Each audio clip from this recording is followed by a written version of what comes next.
the law-abiding citizens of our city who depend on their police department to fight crime, uphold the law, and any drug dealer that intends on setting up shop in Atlanta, Georgia.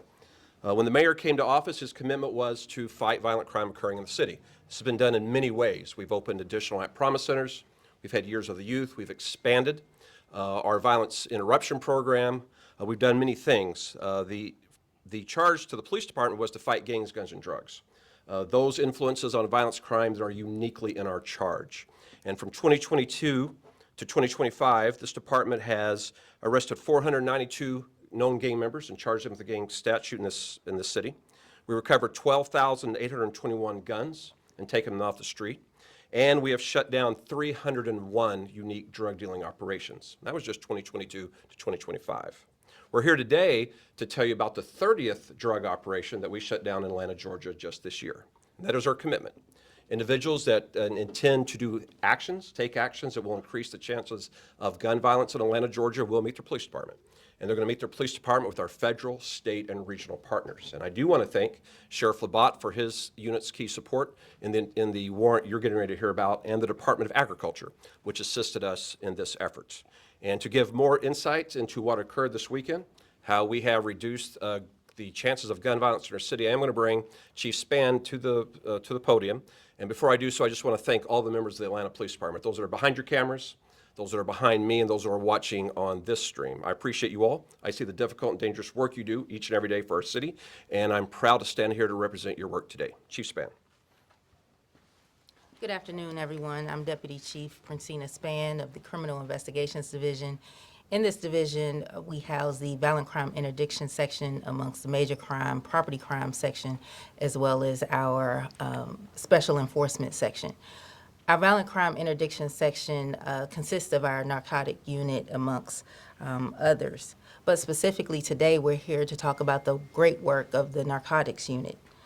So first, I would like to give a special thank you to the Department of Agriculture for assisting us, as well as Fulton County Sheriff's Office, and certainly last but not least, but the men and women of the Atlanta Police Department, inclusive of first the narcotics unit, our intel analysts who are able to provide real-time updated information to our units that were on scene, our Apex unit, Zone 1, Zone 5, our property crime section, again, our violent crimes interdiction section, Zone 6, our property section, special operations section, as well as our special events division.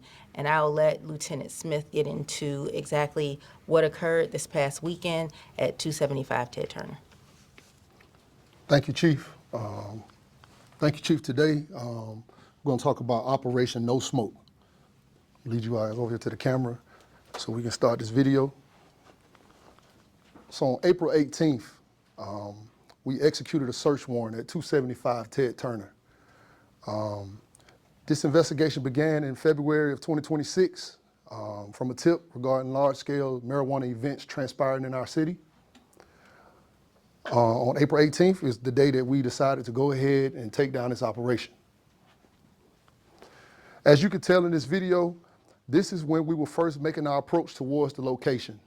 It should be also known that we had 1 hour, approximately 1 hour, to make this happen.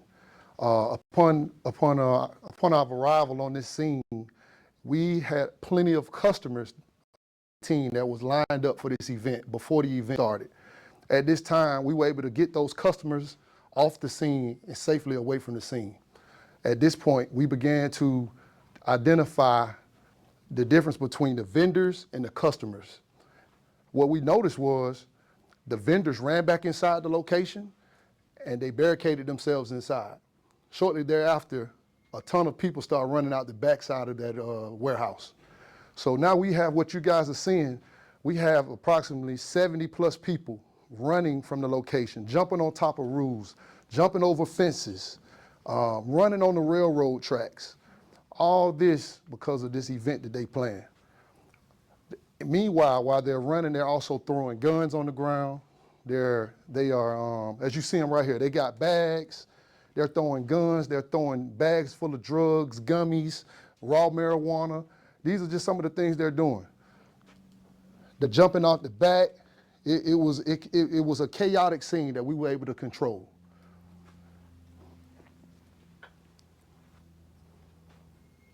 So what we did, we deployed our officers all around that building, and we began to try to corral these people. Like this young man right here, he was running, he hurt himself while he was running away from the scene. He twisted his ankle. We got him medical attention and took him into custody. We had limited injuries while on scene. Only one person hurt their leg and one person hurt their ankle running away from the police. We was able to render them aid and charge them if necessary. These are some of the people that we rounded up. Altogether, we were able to total up 64 people. 64 people were detained and brought back to the scene. This is just some of the video of those people coming back to the scene. We were able to get additional resources out on scene. Zones 5 and 6, and also Zone 1 were very instrumental in ensuring that we had enough coverage and resources to get these people back. What you see right here is our entry team, Apex. They do most of our entries between Apex and SWAT. These guys just made entry into the warehouse. It was 69,000 square feet when they went into this warehouse with people hiding on 2 different levels. Apex was able to go in safely, make the scene safe, and secure the additional people that was hiding inside. It took Apex approximately 2 hours to clear this warehouse. So you'll see them being very tactical on their approach. They had to make entry into this warehouse because they, like I told you guys earlier, they barricaded themselves in this warehouse and then tried to flee out the back. This is a view. Well, this is a view inside. At this point, we're kind of trying to add up some of the property, some of the dope, all the different baggies.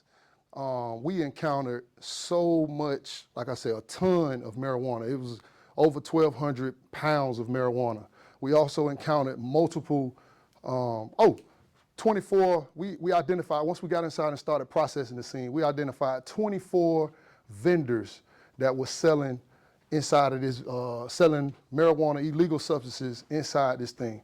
And it broke down to be 1,200 pounds of raw marijuana, 391 pounds of THC edibles, 29 pounds of mushrooms, and we were able to recover 15 guns, and we locked up 40 total people. 37 went to jail, 3 got copy of charges. This operation, it was important. You know, we were able to get gummies. We have dolls that have marijuana, sometimes fentanyl, inside of the dolls that kids can play with. We also have packaging material that looks like Skittles, but they could be ecstasy pills. We have mushrooms that look like gummies, chocolate bars that are made with mushrooms and THC edibles. These things are the kids can get into if they're not being careful. So we were able to take a lot of these narcotics off the street. And I'm very proud of my team. My team, the only way I can describe my narcotics team, I got a team full of dogs. That's the best way to describe them. A team full of dogs, male and female, that go out here every day and try to make the community safer, to take these drugs off the street. We appreciate the mayor's office, our executive command, because they give us the power and the pleasure to go out and do what we love to do every day, which is take these drugs off the street. So like I say, I just really want to thank my team, because without them, it wouldn't be no narcotics. So I appreciate them. Thank you. Lieutenant Smith is a Georgia Tech graduate, so it's for only time you overhear him give a shout out to the dogs, okay? But anyways, he makes that analogy there. So let's talk about what we have in the room. Yeah, so these are not just trash bags that you see behind us. This is actually what was described in the video over the 1,200 pounds of raw marijuana, the 391 pounds of different edibles, packaged differently. Some of them were in Skittle bags. Some of them will look like Rice Krispie treats. Some of them look like candy bars. 29 pounds of mushrooms. And then, of course, the 15 guns that you see seized here. This is what we know that our community would be most proud of, that these 15 guns won't be disturbing a family tonight, or won't be disrupting anyone's sleep tonight. So we're very appreciative of that. And we're gonna give you all this PowerPoint, and we will correct the misspelling of C's, but you all will have this PowerPoint. Now we'll take questions. We're gonna start on my far left. Yeah, Come down. that's right. You guys described this as a marijuana event. What is a marijuana event? So unfortunately, we had organizers that decided from 11 different states to come to the city of Atlanta to put together a marijuana event to sell all different type of strands and brands in our city. That's what this marijuana event was. Are those folks wholesalers? Are they conducting legitimate business in their home state and then choosing to come over here and? You know, that's a good question. They're criminals here, sir. Yeah. Yeah. So whatever they were in their state, they're a criminal in our state. Marijuana's still illegal. I guess Marijuana's my still question is, in the video I saw branding and tents with brands and logos on them. It seems like a They big might- operation. they but may have more been- than just a. It seems more than just a criminal enterprise. They may have been branding. There were certain brands and different strands of marijuana, but it's illegal in the state of Georgia, and definitely in the city of Atlanta. And we take it seriously with marijuana events, pop-ups, and takeovers. We don't like having those in the city.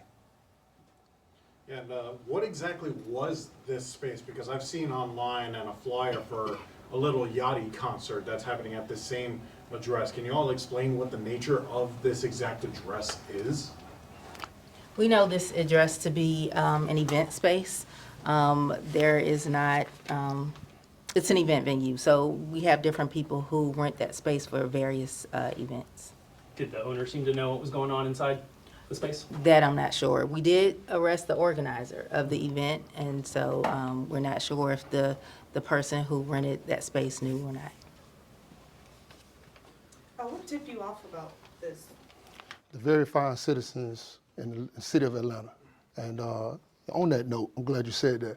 Anytime somebody see illegal activity or narcotics being presented or sold in their community, please call Crime Stoppers so we can investigate that and try to bring that to an end. The results speak for themselves, but sometimes people are going to say, well, okay, marijuana is not legal here, but it's legalized around the country. A lot of places, big deal, marijuana. Can you reiterate that just because it's just marijuana, you guys got guns, other things too, right? There's other criminal activity. It's not just marijuana. Some can argue marijuana is a gateway drug. So is alcohol. So is tobacco. It could be a gateway. People can argue that all those could be gateway drugs. I worked 4 years in homicide, dealt with a lot of overdoses. I've also dealt with a lot of people that had bad trips off mushrooms. Had a couple homicides based upon people taking bad mushrooms. In this case in point, we had 30 pounds of mushrooms. Well, we was expecting 1,400 people to attend this location. All it takes is one bad trip, somebody to take one bad mushroom with an automatic weapon to take out a whole bunch of people in a room. So that's how important this is. Yeah, I want to speak. I appreciate that question because right now we're fortunate that we're seeing a third-year reduction in homicides and our shootings in our city, but we're still having too many. And when we look at what is motivating homicides in Atlanta, Georgia, there is the domestic violence, there's the escalating disputes, and then there's a connection back to the drug trade, and it's generally marijuana. The 18th Street shooting, not about a month ago, that individual was shot during a marijuana deal, drug deal gone bad. In my neighborhood in Midtown on Peachtree Street, 4 individuals shot on an elevated floor. That was a dispute over marijuana. And so we attack the things that we know that if untouched by law enforcement will breed violence in our city. And marijuana is illegal in our city. It says it's illegal in our state. The wholesale distribution of it leads to violence. People are eventually going to come for the product or they're going to come for the proceeds. And there's going to be a gun attached to either defending it or taking it. And it's this team's job to disrupt that. They've done a phenomenal job over the last 4 years, very proud of them. And so we're just here to put people on note. It's illegal, it's dangerous. And it was mentioned earlier, a lot of this was marketed that a child would pick it up and use it and consume it, not realizing it's something that could cause harm to them. Just one other thing, the organizers didn't seem like they were really trying to conceal what they were doing. I saw posts on social media. Are you familiar with the organizers? Have they been here in the past? Is this an event that is like annual or quarterly? Like This event was, they tried to do a good job of planning to keep us away from this event, but my detectives did a very good job of figuring it out. Like I told y'all earlier, we had 1 hour to get to the location and figure out and dismantle this drug trafficking event. So they tried to do a good job of masking the location and their strategies, but my detectives did a better job. All right, any more questions? You said you were noticing the difference between the vendors and the customers. Are customers, regular folks, are they facing charges in this? No, this event was shut down before it started. Okay. So it was all vendors. And then is it y'all's belief that the folks who were going to attend this event, were they looking to acquire marijuana for personal use, or do you think that there were possibly some dealers and distribution happening out there as well? It was a for all sale. Everybody was selling marijuana. You had people that want to consume it personally, or maybe buy large sums of it to go out to the communities and sell it to their communities, because it was all different strands from all over the country. Like I said, we're dealing with almost 11 different states where some of these people were from. So that's the magnitude of this event. All right, well, with that being said, we will post the PowerPoint on the website, and you'll have it there, so you can use it in your shows. Outside of that, if you have any other questions, you need to send them to Public Affairs. Thank you, everyone. Can we take one and shoot some of the bags real quick? Yes, we're gonna move them out the way. Well, thank you all, appreciate it. And we're going to turn the air conditioner back on. Yeah. So, And we have been watching in live from this update from Atlanta Police Department, APD leadership, including Chief Darren Shearbaum and Lieutenant Smith over the narcotics division, or at least in the narcotics division of APD, helping to lead this press conference, laying out the results of what the Atlanta Police Department has described as Operation No Smoke. They say about 3 days ago, on April 18th, APD carried out a raid on what they described as a pop-up marijuana and illegal substance market in the area of Ted Turner Drive. This is 1,200 pounds of marijuana, they say, that was seized from this event. Also 24 vendors, they say, were selling illegal substances inside of this pop-up market. APD leadership saying 1,200 pounds of marijuana was seized, 391 pounds of edibles, 29 pounds of mushrooms. They said in that press conference as well that 15 guns were recovered, roughly $32,000 in cash was seized, 9 vehicles were impounded, and 40 people were arrested. That update from APD leadership, including APD Chief Darren Shearbaum, delivered just moments ago, describing the results of a narcotics operation they described as Operation No Smoke.